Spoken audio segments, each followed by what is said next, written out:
नमस्कार, बहुत बहुत स्वागत करते हैं आप सभी का आज की नई वीडियो में। तो आज का नया टॉपिक हम लेकर आए हैं लव मैरिज के बारे में। लव मैरिज आज के यूथ की सबसे बड़ी समस्या है कि परिवार वाले नहीं मान रहे हैं, परिवार वाले मान जा रहे हैं तो रिश्तेदार नहीं मान जा रहे हैं। तो ये सब बहुत ही बड़ी समस्या आज के टाइम पे है, तो उसी के बारे में हम बात करेंगे। तो वीडियो को पूरा लास्ट तक देखिएगा। चैनल पर पहली बार आए हैं तो सब्सक्राइब जरूर से कीजिएगा और साथ ही साथ अपने दोस्तों के साथ शेयर कीजिएगा जिन्हें भी इस प्रकार की समस्या है। और वीडियो को एक प्यारा सा लाइक देके हमें मोटिवेट कीजिए, जिससे हम आपके लिए और भी ऐसी धमाकेदार वीडियोस लाते रहें। तो पहले हम बात करते हैं प्यार में जब विवाह की बात आए। प्यार में जब विवाह की बात आती है तो कई लोग बड़े ही खुशकिस्मत होते हैं जिनकी शादी हो जाती है। बाकी कुछ लोग ऐसे हैं जिन्हें इसके विरोध में खड़ा रहना पड़ता है, पर उनकी शादी भी नहीं हो पाती है। कई कठिनाइयों का सामना भी करना पड़ सकता है आपको। प्रेम विवाह करना चाह रहे हैं तो कुछ बातों पर जरूर गौर करना चाहिए आपको, जिससे कि आपका प्रेम विवाह हो सकता है। ऐसी कुछ बातें हैं जिन पर आपको गौर करना चाहिए। प्रेम विवाह पाना हर किसी के लिए आसान नहीं है। आसान तो आज के टाइम पे बिल्कुल नहीं है, क्योंकि हर कोई ना कोई बाधा प्रेम विवाह में बन ही रहा है। ज्योतिष शास्त्र के अनुसार अगर हम देखें आपकी कुंडली में, तो कुंडली में सप्तमेश, यहाँ पर जो 7 नंबर मैंने लिखा हुआ है सप्तमेश, अगर राहु या शनि ग्रह की दृष्टि पड़ी है तो, अगर जैसे मान लीजिए सप्तमेश पे आपके राहु या शनि की दृष्टि पड़ रही हो, बैठना अलग बात हो गया, दृष्टि पड़ना अलग बात हो रहा। मतलब जैसे वो किसी घर में 10वें घर में बैठ के 7वें घर को देख रहे हो, 12वें घर में बैठ के 7वें घर को देख रहे हो, या तीसरे घर में बैठ के 7वें घर के देख रहे हो, तो ऐसी स्थिति में 2 विवाह के योग बनते हैं। 2 विवाह, ये मेरा नोट कर लीजिएगा आप। और ऐसी स्थिति में 2 विवाह के आपके योग बनते हैं। अगर इनको प्रेम मिल भी जाए, प्रेम विवाह होने की स्थिति में काफी विरोध आपको झेलना पड़ सकता है। काफी विरोध आपको झेलना पड़ सकता है। अगर कुंडली में पंचम स्थान, 5वां स्थान मैंने 5 नंबर लिखा हुआ है, राहु या केतु, राहु या केतु, ठीक है, राहु या केतु दोनों हो, दोनों की युति बन जाए यहां पर, तो अब प्रेम विवाह के योग बनते हैं। अगर इन दोनों की युति बन रही है, मैं यहां पर लिख दे रहा हूं, राहु केतु युति से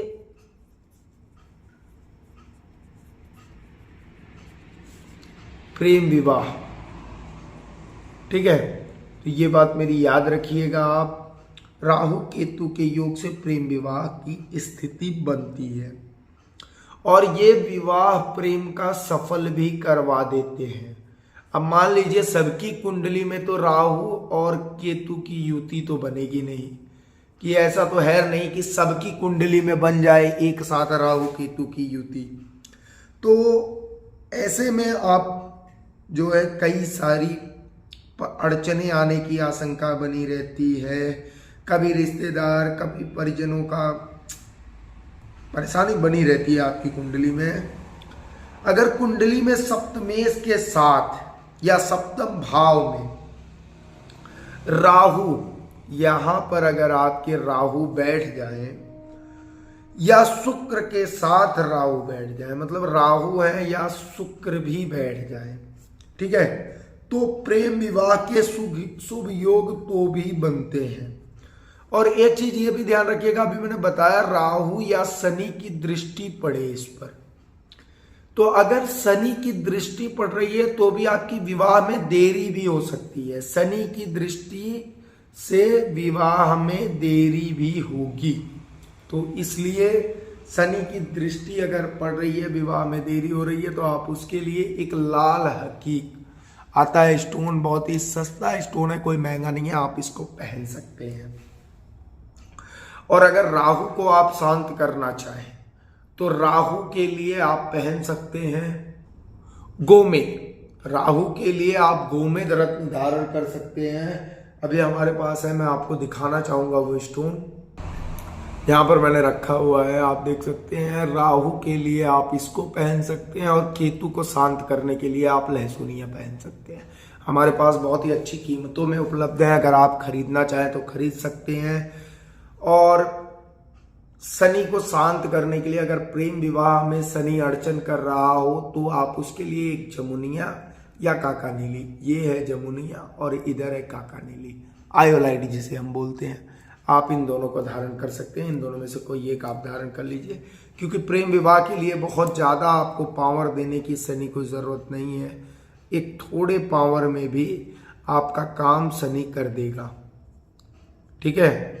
शनि आपका एक थोड़े पावर में काम करके आपको दे देगा, तो इसलिए बहुत ज़्यादा पावर शनि को प्रोवाइड करने की आपको ज़रूरत नहीं पड़ेगी। अब बात करें आगे हम कुंडली में, तो यहाँ पर अगर आप देखेंगे, अगर कुंडली में ग्रहों के सेनापति मंगल यदि सप्तम भाव में आ जाए, अगर यहीं पर मंगल आ जाए, राहु केतु कोई ना रहे, शुक्र ना रहे, मंगल आ जाए, तो जातक के 2-3 बार प्रेम की संभावना होती है। 2 से 3 बार आपके प्रेम की संभावना हो जाती है। ऐसे व्यक्ति के 2-3 संबंध भी हो सकते हैं। इस स्थिति में इनके प्रेम विवाह में बहुत ज्यादा मुश्किल आती है। प्यार करिए तो किसी एक से कीजिए जिससे आप शादी कर सके, वरना बिल्कुल ही किसी लड़की की आप जिंदगी बर्बाद करने के कोई हकदार नहीं है। इस स्थिति में इनके प्रेम विवाह में भी मुश्किल आती है और इनको कभी कभी एक साथ रहने पर भी परेशानी होती है। बात करें आगे, कुंडली में अगर प्रेम विवाह के कारक ग्रहों जैसे शुक्र पंचमेश, सप्तमेश, एकादश, मतलब शुक्र जैसे पंचमेश में आ जाए, सप्तमेश में आ जाए, एकादश में शुक्र आ जाए, तो आदि के साथ, मतलब इन सभी के साथ यदि अशुभ व क्रूर ग्रह बैठ जाते हैं, जैसे शुक्र के साथ शनि बैठ जाए या केतु बैठ जाए, तो ये क्रूर ग्रहों में से आते हैं, या मंगल बैठ जाए, न्यायप्रिय देवता शनि या मंगल, तो प्रेम विवाह में काफी बाधाओं का आपको सामना करना पड़ सकता है।